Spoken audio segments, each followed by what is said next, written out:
Hi, family. Welcome to today's episode. If you are new here, kindly subscribe to our channel. Today, we are looking at something very trendy. We see it all over, we hear about it. Um, I don't know, it's about your diet and how you live. Today, we are looking at intermittent fasting. Intermittent fasting has taken the world by storm. Others are vouching for it, others are vouching against it. It might have its positive and the negative aspects. Does science back this up? Is it backed by science? Is the hype worth it? We'll get to know everything today. Now let's get deeper into it. What's the truth about fasting? Yes. Intermittent fasting isn't a diet, but an eating pattern. Instead of focusing on what you eat, you focus on when you eat. The idea is simple. Cycle between periods of eating and fasting. There are different ways to do intermittent fasting. The first one is the 16-8 method. That is, you fast for 16 hours, and then you eat for 8 hours. That's the first one. The second one is the 5-2 diet. You eat normally for 5 days a week, resist calories on 2 non consecutive days. That's why it's called 5-2.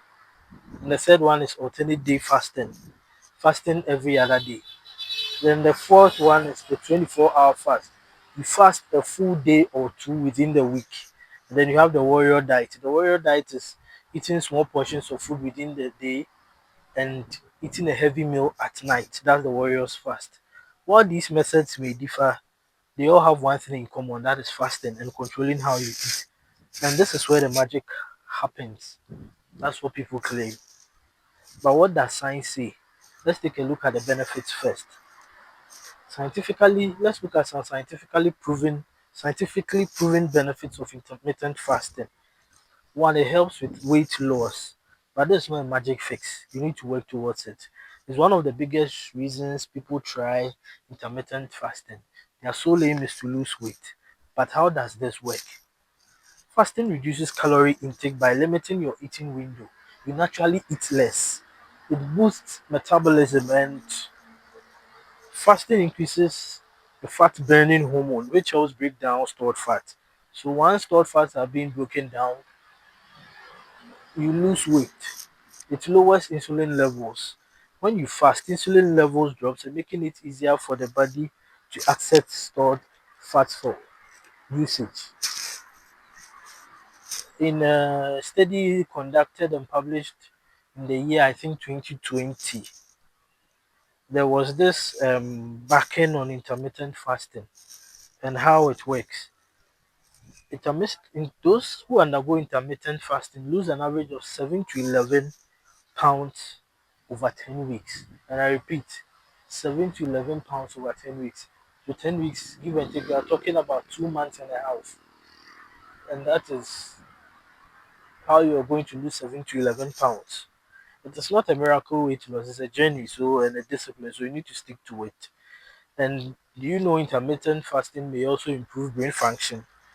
This is scientifically proven and mental clarity. Have you noticed how sharper you feel when you skip breakfast in the morning? Yes, that's what intermittent fasting also does to our system. That's because fasting triggers a hormone known as autophagy, where the body burns out or gets rid of damaged cells, including those in the brain. Intermittent fasting increases brain-derived neutroph- neutro- neurotrophic factor, a protein linked to memory and learning. So it also helps in learning. And then studies suggest that it may reduce the risk of neurodegenerative diseases such as Alzheimer's and Parkinson. There's also a study in 2019 which reviews neuroscience found that intermittent fasting helps brain cells to function properly and then also reduces cognitive decline as we age. Intermittent fasting supports heart health also, and it helps in lowering the bad cholesterol, that is the low density lipid. and increasing high density lipid, that's the good cholesterol. It lowers blood pressure and inflammation. It regulates sugar levels since you are taking less calories. Could extend your lifespan. This is could. It's not a must. Could possibly. There's a possibility. And also, let's look at some of the side effects of intermittent fasting. This can lead to disordered eating. Once you are not consistent with your eating and then your feeding habits, it could disorder your eating and you might naturally not even feel for food at some point.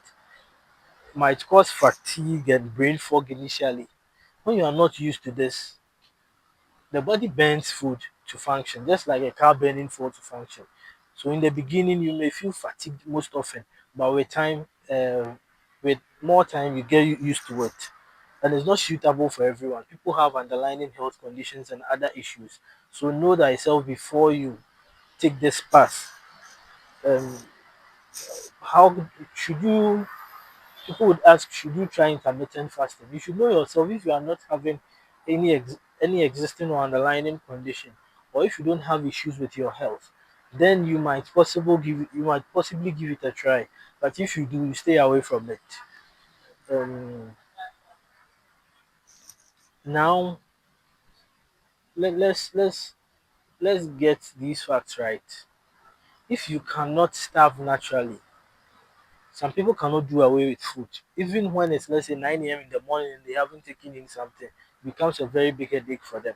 If you are that type of person, do not decide to undergo the process of intermittent fasting. It's not going to help you. But you should just diet yourself in order to lose weight, but not um, undertake intermittent fasting. Fasting may also make you feel dizzy and hungry at some point. That is after 12 p.m. So it's not an easy course to take.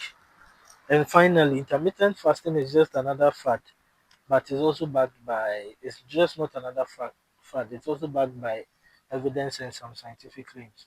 So before you undertake this journey, make sure you know your health, you know yourself before you do. Thanks for being with us on this episode. Until next time, stay healthy, stay fit.